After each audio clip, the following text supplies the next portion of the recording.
Hi అండి, అందరికీ నమస్కారం. ఈరోజు మా కూరలు వచ్చి పప్పుచారు, మామిడికాయ, కొబ్బరికాయ పచ్చడి.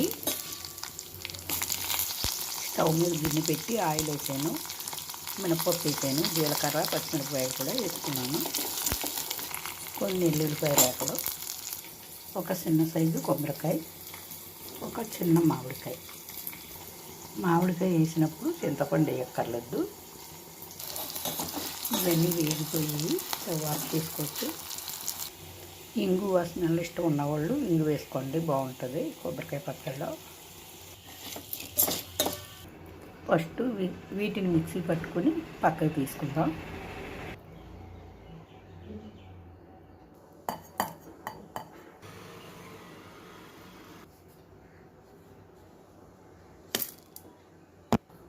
ఇప్పుడు ఇదంతా చల్లారిపోయింది, మిక్సీ పట్టుకుందాం. ముందు దీన్ని తగినంత ఉప్పు, కొద్దిగా అంటే కొద్దిగా బెల్లం.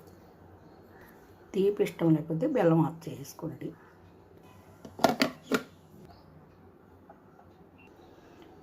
ఇప్పుడు కొబ్బరి కూరు, మామిడికాయ ముక్కలు కూడా వేసి మిక్సీ పట్టుకుందాము.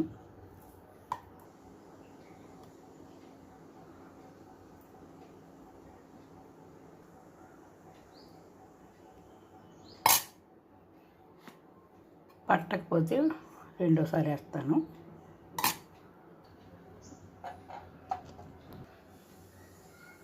కొంచెం లోపలికి వెళ్ళింది కదా, మిగిలింది వేసేసుకుంటున్నాను. కొద్దిగా వాటర్ కూడా వేసుకోవాలి.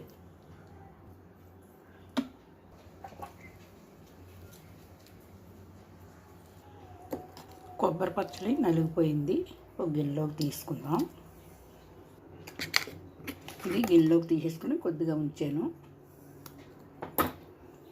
దీంట్లో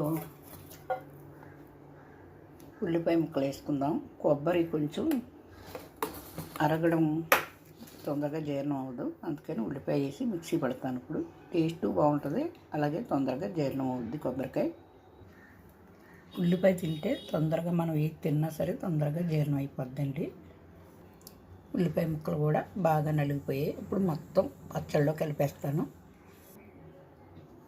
ఈ గిన్నెలోకి తీసుకుంటాను. ఇది కూడా రెండు కలిపి మిక్స్ చేసేస్తే సరిపోద్ది, పచ్చడి రెడీ అయిపోయినట్టే. నేను చేసిన ఈ కొబ్బరికాయ పచ్చడి నచ్చితే ఒక లైక్ ఇవ్వండి, తప్పకుండా సబ్స్క్రైబ్ చేసుకోండి. మరో మంచి వీడియోతో మళ్ళీ కలుసుకుందాం. ఉంటానండి, బాయ్. అన్నట్టు చెప్పడం మర్చిపోయాను, రాని పిల్లల కోసం నేర్పించాను ఇది. ఈ పచ్చడితో తింటే కూర కూడా